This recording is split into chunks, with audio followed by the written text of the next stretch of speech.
Well, Man of Steel was more of a split down the middle type of thing with the fans. I mean, some people say it sucked. Some people say it was really good, and it showed Superman's humanitarian, more humanistic side. Yeah. Mm. Human foibles, yeah. But and then you have that whole part of when Superman broke Zod's neck. No, he uses lasers on him. That's right. And Man of Steel, he snapped Zod's neck. And people were really mad because like, Superman doesn't kill people. Not, yeah, I mean, he did like a couple times in comics, not like that. I mean, and he's like, it's alright. It's not like Superman just talked to me. Sorry, sorry. I mean, but then you have what? Then you have that was Christopher Reeve. I'm sorry. But then you have who was it?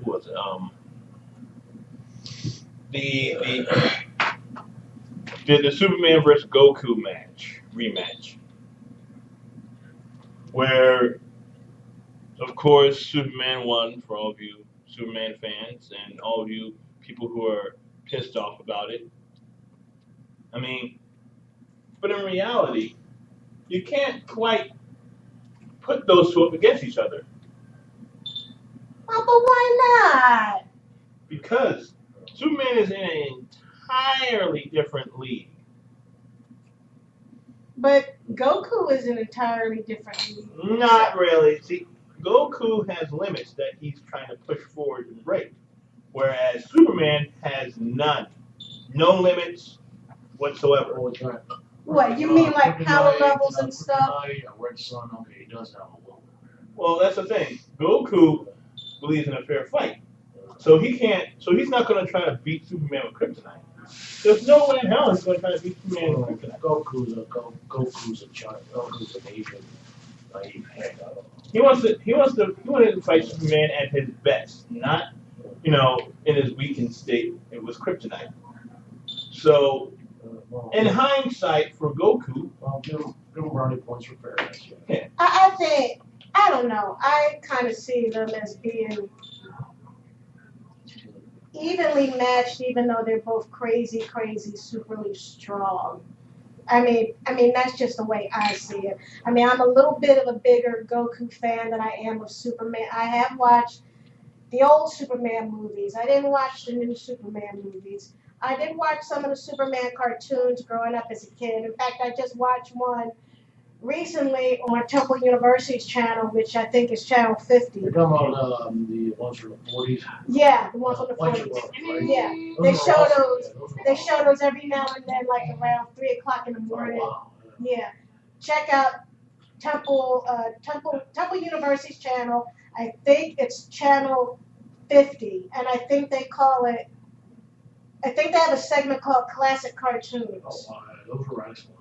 So yeah, check it out. But I mean, yeah, I do like Superman, but the anime head in me likes Goku a little bit more. But I can see them both evenly matched. But that's just me. Although I gotta admit, when I did watch the what was it? Epic Rap Battle, Goku versus Superman. Yeah. That was good. That was really good. What was really good about it was the background music. It was like the best background music I've heard of all the epic rap battles, and it was like I could actually see myself jamming at this at the club. Maybe not the rap itself, but the beats and the music in the background. But even the rap itself was pretty good.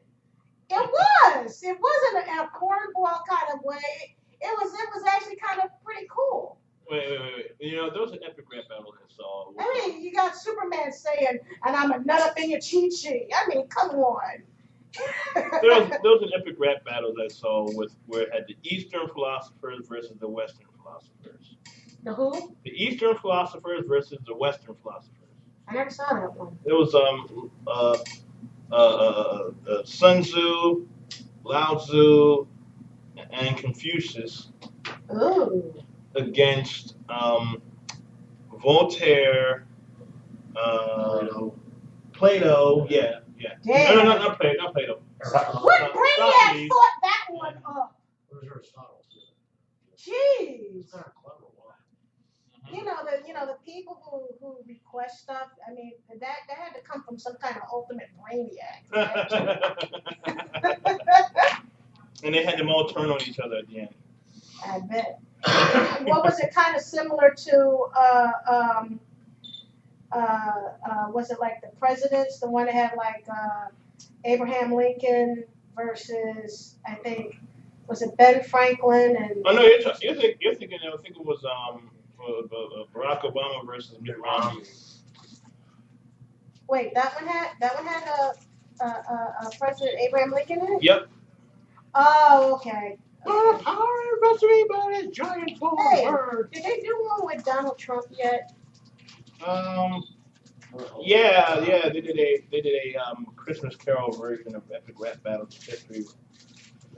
Oh, Ebenezer Trump versus Scrooge Scrooge. yeah. Yeah, okay, yeah, I remember now. That's scary shit. Yeah, That's like scary If he boy. takes over this country, I'm moving somewhere else, man. It's really So tough nice. that's happening. I Severely. don't know. I'm gonna join you, Mike. Not even the Well, he's GOP got a one. lot of his own money. I mean, I wouldn't be surprised. Not even the GOP wants Not even the John Birch Society wants to deal with his ass. He just I don't know, man. But anyways, like Money talks, though. I was saying. See, now now I've watched now one of my favorite rap battles I've watched so far has been Blackbeard versus Al Capone. Oh, well. I think I saw that one. I think I did too. Yeah, they did that as a promotional thing for that Assassin's Creed Black Flag. Actually, this is some good intellectual. I got a couple jokes.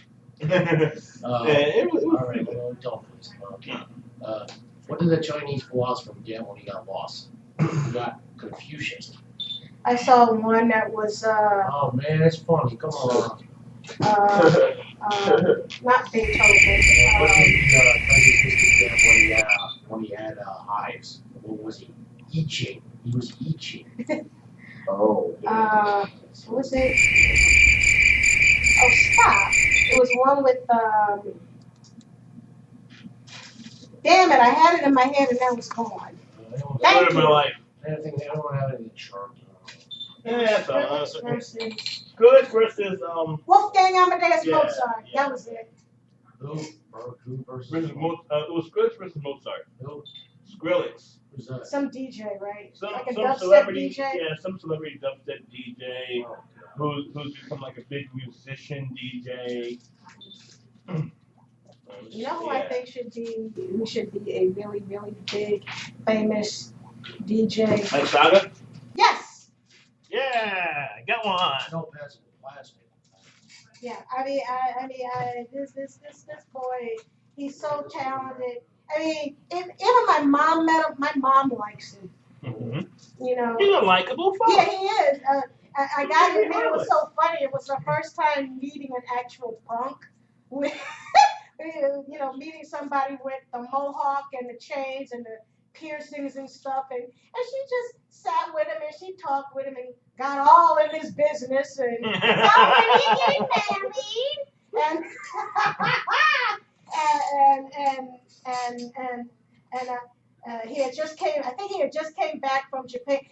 Does your mother know you travel by yourself all the time? What does your mom think about that? I'm like, oh God. She just put on the whole big mom thing. Well, yeah. See, what's that? Mike Saga is a likable person. Yeah. Yes. And yeah, if my mom likes him, then he earns the big basic seal of approval. I mean, dude, if he met, wait, he has met most of the people I've known that I've actually liked being around. No, we were just sitting at the King of Prussia Mall in front of Spencer's. That's right, because he was coming out of Spencer's. He was coming out of Spencer's because he was putting down some flyers for his next event, and I got to talking with him. And I walked over, and my mom and my sister were there, and I just introduced him to her, and they just like hit it off. Next thing I know, I'm standing there for like 20 minutes watching my mom talk with Mike. You know? And like I said, she got all in his business. But when she started asking about, you shouldn't be traveling by yourself. It's dangerous, yada, yada, yada, yada. I'm like, really, Mom? You had to go to, oh, it's okay, Mrs. Baylor. I do it all the time. I'm like, oh, God. Wait, was that your impersonation of Mike Saga? No. The funny thing is, he said the following week, he came up to me at Shampoo. He's like, your mom is awesome, Robin. She's so cool. I'm like, okay, thank you. Yeah, I think she's pretty cool, too.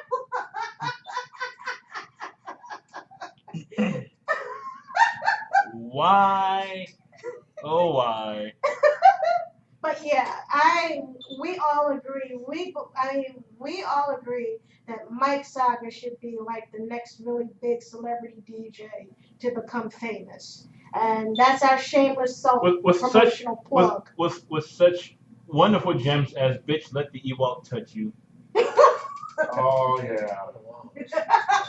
Yeah, it's one of his mixed CD albums he had. He made it's called I had it at one point. It was "Bitch, Let the Ewok Touch You," which was fucking hilarious. The title of that album alone. And he's a big Star Wars fan. Huge Star Wars fan. He is? Yeah. Okay. He nearly cried when he had to sell his. He nearly cried when he had to sell his stormtrooper outfit. Mm-hmm. He would love my T-shirt. I had worn this T-shirt once to the club. It says, "The Force is in my pants." Mm-hmm. And I wore it one day, and I walked past Patrick, and he saw it, and he said, "Oh, that's where I left it."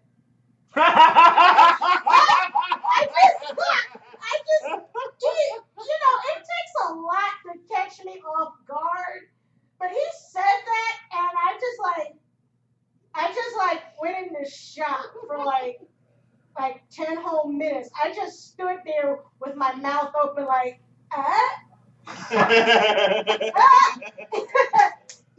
there's only been two guys at the club in our club scene who can say something that will render me totally speechless, and there's only two, and that's Patrick and the other is Fred. They're the only two guys I know who could say something totally way out and bizarre that would just make me stand there and freeze like for a good 10 minutes. Are you sure you don't want to up the ante to maybe, I don't know, 3 or 4? No, trust me. I mean, they just have a way about them. There's just certain things. I'm not going to say one of the things that one of them said to me, but that one Star Wars thing, that does come to mind. And you know what? I don't think I've ever worn that shirt ever since then. I can't. Every time I do my laundry and I come across that shirt, like this afternoon, I did my laundry and I put my clothes away and I saw the shirt and it's like, I blush. So, but you should frame it and hang it on your wall. Take a picture of it and post it on Facebook. This is the T-shirt that Patrick said you found out where it was at. It's been there the whole time. Feel free to. No, that's where I left it. Oh God. Yeah. And you know me, I can run off at my mouth. I can yammer. Yeah, don't say. A mile a minute. But he, like I said, that just stopped everything, and and I blushed 40 shades of red, and he got his usual Patrick grin, and I'm like, you just go over there, you go over to that side of the club, and I'm gonna go over to this side of the club, and never the two shall meet. We're just gonna keep a nice friendly distance. So. Although you already know that, maybe I'll give Mike a T-shirt. Or maybe out of respect, he would not try to get into your pants. No, shut up. I have respect more than anything else.